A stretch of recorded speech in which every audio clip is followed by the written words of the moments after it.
Hello. Hold on.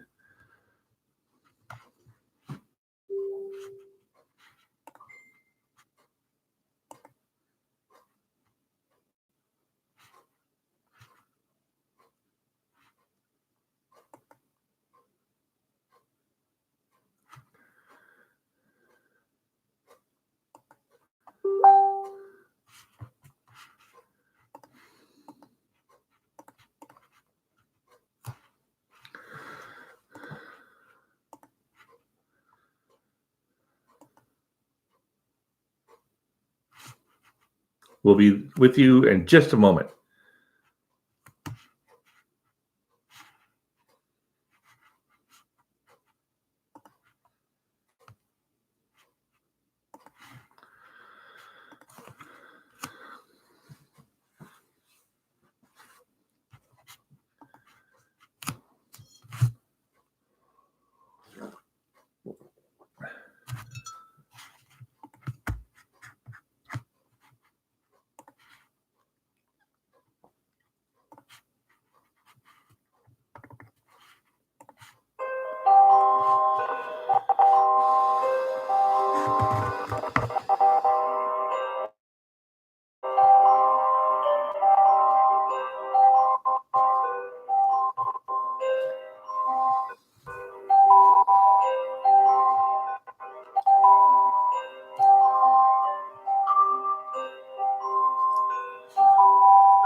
Here we go. Oh my goodness. There's always something when it comes to live streaming. So, hello everyone.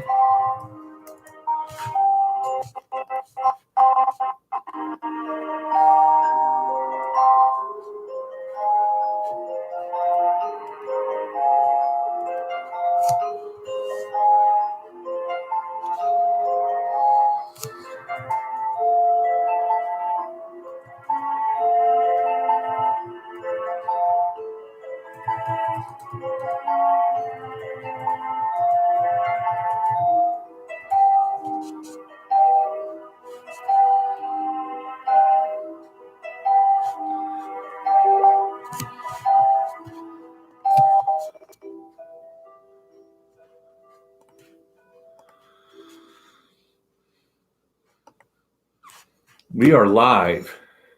Okay.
Nor crown nor coin can halt time's flight, or stay the armies of the night.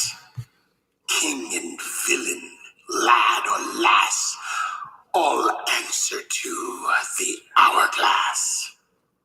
Myth and legend, tales of lore, magic and murder lay past this door.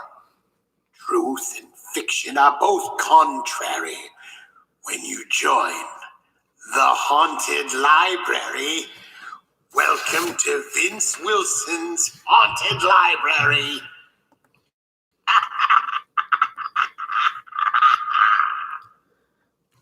Kind of broke up there a little bit, Vincent. So, little technical difficulties. I apologize. I hope you found the right live stream. I posted another link, and we're now 15 minutes in, and finally the show starting. Whew. Okay, so hi, I'm Vince Wilson, and welcome to my Haunted Library. I have literally hundreds of books on all sorts of topics, ranging all over the place, and a good majority of them, more than enough, is based on the spooky, the bizarre, haunted, weird stories, things like that. I'll be introducing some of them during the course of the series. Hopefully, I'm going to try to do this weekly from different locations. May have interviews from here or there. And I am very excited to be here tonight with you, my watchers. Hi, Mink. Thank you for tuning in this evening. So I will not be able to watch the chat all the time, but I will be checking it out. I have to look at my notes from here and there.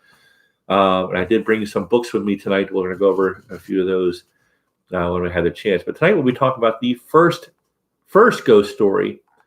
This takes place about 4,000 years ago, the first recorded ghost story. I'm sure it's not the first ghost story, but this is the first recorded ghost story. And it involves the Epic of Gilgamesh. For those who studied in high school and possibly college, then you may be familiar with the Epic of Gilgamesh, the oldest recorded story, predating Beowulf, predating many mythologies, myths, and folklore in Western civilization.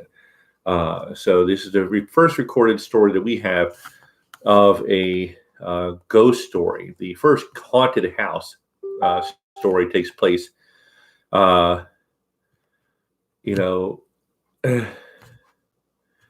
the first story ever was the haunted house, which we covered in another previous story on Facebook. But tonight we're going to be talking about the first ever haunted, first ghost story. Period. Sorry, I got a message coming in and it distracted me for a second. About 4,000 years ago, there was these tablets were made, which kind of retold the story. And the truth be told, the story may be older still. These are only the first report of the Epic of Gilgamesh. According to some scholars, there may have been parallel verses as well as themes or episodes which indicate a substantial influence of the Epic of Gilgamesh on the later Greek epic poem, the Odyssey, as described by Homer. Some aspects of the Gilgamesh flood myth seem to be closely related to the story of Noah's Ark in the Bible. But this is, and the Quran, of course, as well as similar stories in Greek, Hindu, and other myths down to the building of the boat, their comedy of life, its eventual coming to rest on top of a mountain and descending out of a dove to find dry land. Sound familiar? It is also thought that Alexander the Great, the myth is Islamic and Syrian cultures and influenced by the epic as well. The Epic of Gilgamesh is essentially a secular narrative, and there's no suggestion that it was ever recited as part of a religious ritual. It's divided into loosely connected episodes covering the most important events in the life of the hero, although there is no account of Gilgamesh's miraculous birth or childhood legends. The standard Akkadian version of the poem is written in loose rhythmic verse with 4 beats to line. Within the older Sumerian version has a shorter line with 2 beats. This is similar in the way that Homer does, although they are perhaps more sparingly used than in Homer. Despite the antiquity of the work, we are shown through the action a very human concern with mortality, to search for knowledge and for an escape from the common lot of man. Much of the tragedy in the poem arising from the conflict between the desires of the divine part of Gilgamesh from his goddess mother and the destiny of the mortal man is morally conferred on him by his human father. There is a bit in the story about the wild man Enkidu, who was created by the gods both as a friend and companion for Gilgamesh, but also as a foil for him and as a focus for his excessive vigor and energy.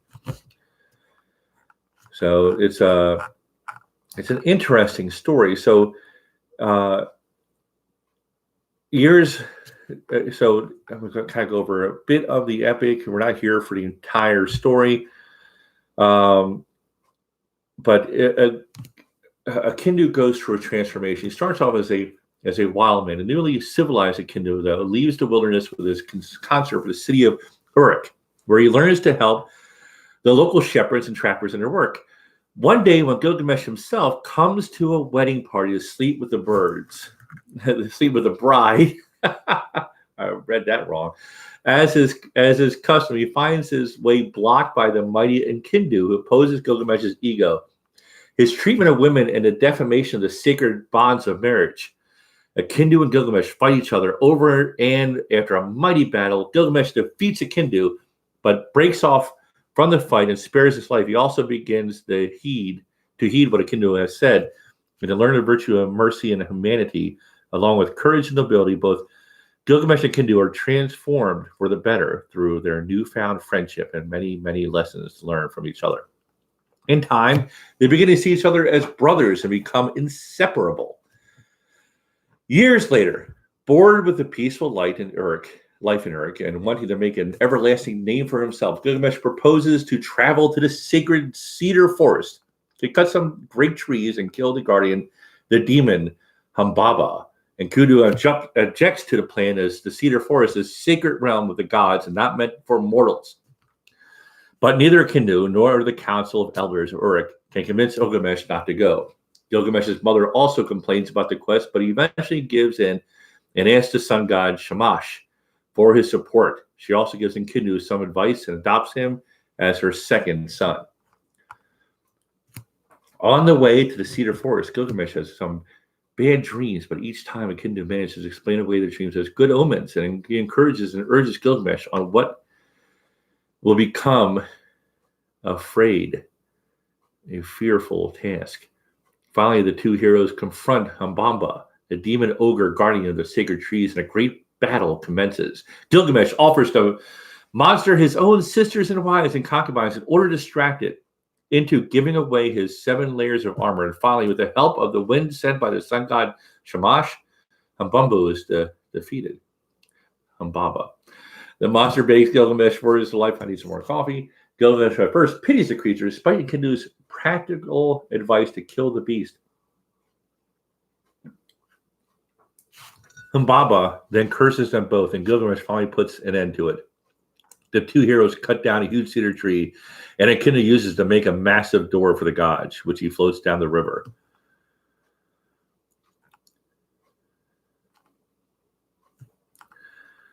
All right.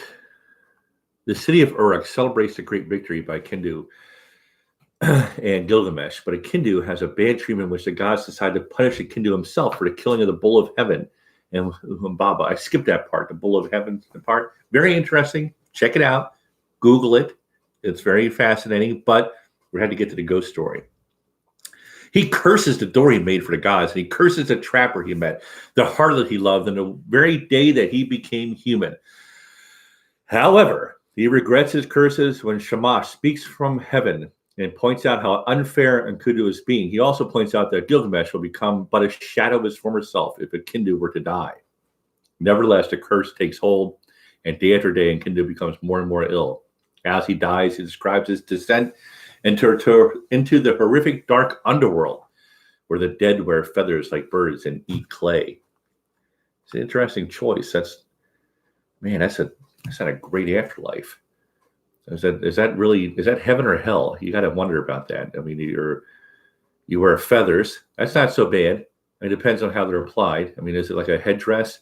Is it a shirt made out of feathers? But the clay eating part, not sold on that exactly. It doesn't really clear whether or not there's a concept of a heaven and a hell. Just that apparently dying sucks. And you're going to eat clay and wear feathers all the time. So, I don't know. I guess that's the idea of the Babylonian afterlife. Gilgamesh is devastated by Kindu's death and offers gifts to the gods in the hope that he might be allowed to walk beside the Kindu in the underworld. He orders the people of Uruk, from the lower farmer to the highest temple priest, to also mourn Kindu and order a statue of Kindu to be built. Gilgamesh is so full of grief and sorrow over his friend that he refuses to leave Kindu aside or allow his corpse to be buried until 6 days and 7 nights after his death, when maggots begin to fall from his body. Gilgamesh is determined to avoid Kindu's fate and decides to make their perilous journey to visit, here's the Utnapishtim and his wife, the only humans to have survived. I'm going to call him Ut from this point on, so I don't have to pronounce that over and over again. To have survived the great flood, previously mentioned, and who was granted immortality by the gods in the hope of discovering the secret of everlasting life. The ageless Ut and his wife now reside in a beautiful country in another world, Dilmun, and Gilgamesh travels far to the east in search of them, crossing great rivers and oceans and mountain expanses and grappling and slaying monsters, mountain lions, bears, and other beasts. Eventually, he comes to the twin peaks of Mount Mashu at the end of the earth, from where the sun rises from the other world, the gate of which is guarded by 2 terrible scorpion beings. They allow Gilgamesh to proceed when he convinces them of his divinity and his desperation. He travels for 12 leagues through the dark tunnel, where the sun travels every night. The world at the end of the tunnel is a bright wonderland full of trees with leaves of jewels. The first person Gilgamesh meets there is the wine-making Siduri, who initially believes he is a murderer from the disheveled appearance and attempts to dissuade him from his quest. But eventually she sends him to Urshanabi, the ferryman, who must help him cross the sea to the island where Ut lives, navigating the waters of death, in which the slightest touch means instant death. When he meets Urshanabi, though, he appears to be surrounded by a company of stone giants, which Gilgamesh promptly kills, thinking them to be hostile. He tells the ferryman a story and asks for his help, but Urshanabi explains that he has just destroyed the sacred stones which allow the ferry boat to safely cross the waters of death. Derp, Gilgamesh, that was not a good idea. The only way they can now cross is if Gilgamesh cuts 120 trees and fashions them into punting poles so that he can cross the waters by using a new pole each time and by using his garment as a sail.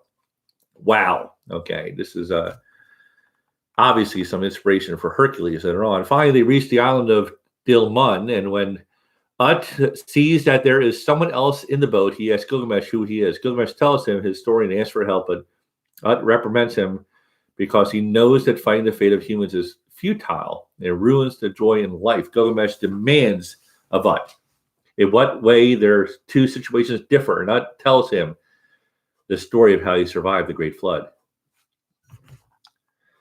We're going to skip part of that because this is a long story.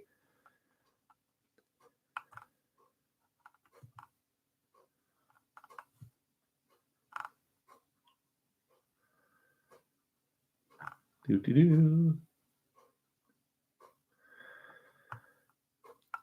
12th tablet is apparently unconnected with the previous one. This is the tablet that this is written on, tells us alternate legends about earlier in the story when Kindu is still alive. Gilgamesh complains to Kindu that he has lost some objects given to him by the goddess Ishtar when they fell in the underworld. Kindu offers to bring them back for him, and the delightful Gilgamesh tells Kindu what he must and must not do in the underworld in order to be sure of coming back. When Kindu sets off, however, he probably forgets all his advice and does everything he was not told not to do, resulting in him being trapped there.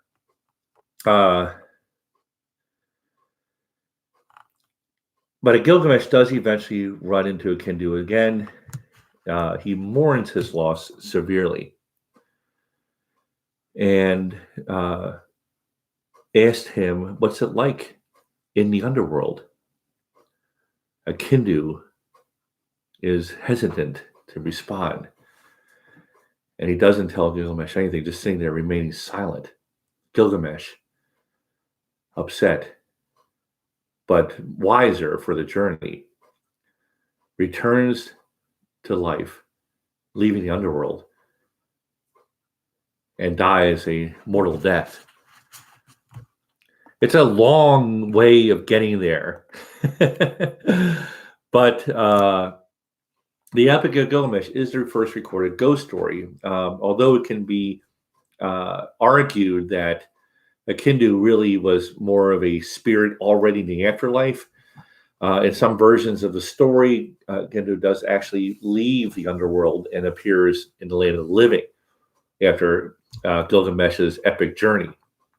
But for all intents and purposes, Kindu is dead, and he is a spirit or a ghost, I guess you can say. So this is the first story of that. I had already covered the Pliny the Younger story of Athenodous, who tells a story of how he had a haunted house in Athens, Greece. So if you want to see that story, please go to the Facebook page. I might be able to upload it to YouTube later on, or I might just redo the story. But before I go, now there's apparently no one came because they got the wrong link, because the other link failed for some reason. Oh well, what are you gonna do? Well, live and learn, right? But anyway, I did want to kind of show off. I'll be covering this book series the next couple of weeks, if not the next few months. I'm very proud to say, the entire collection of Mysteries of the Unknown, the Time Life book series, and something I want to go over a little bit today, Man, Myth, and Magic, okay, which has a whole section in it on this book. This is volume 8 on ghosts. So can you read that? I'm just going to turn the pages for you. Let me know when I'm just kidding. I'm not going to do that. It covers a lot of ghosts from around the world. There's a ghost story from Japan. There's one from a ghost rising from the grave there. That's going to be terrifying.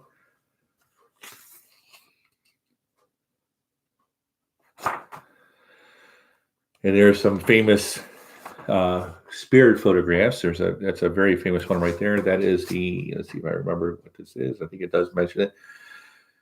Dressed as a lawyer, the Smithfield ghost passed through Smithfield Market every Saturday night, pulling joints of meat off the butcher's stalls.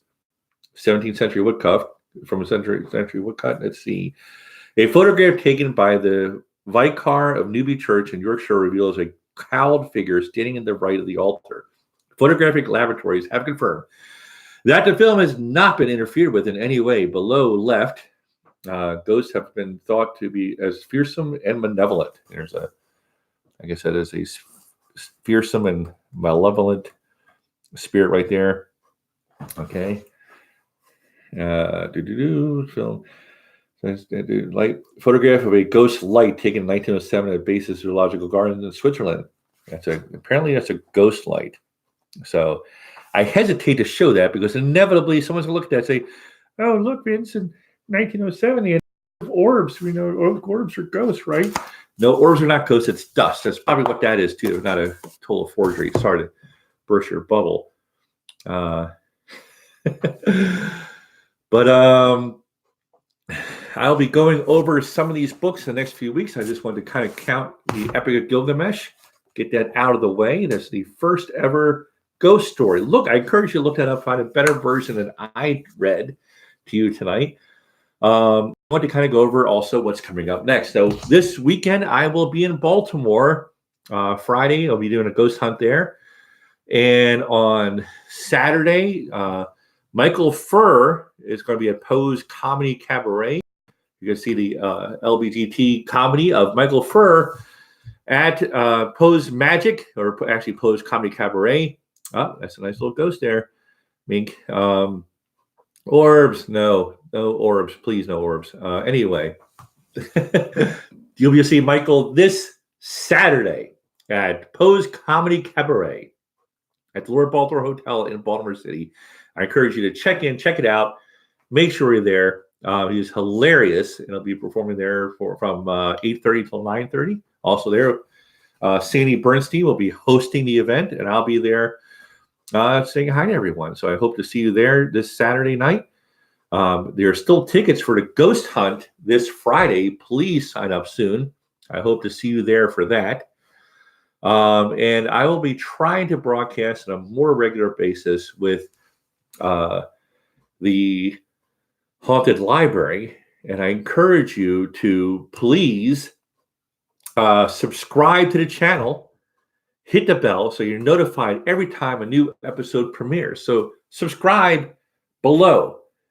All right, subscribe. I think, what is it here? Am I a reversed image? Like, tell me, viewers, are you reading this backwards or is that forward? I need to know. Phantom Encounters.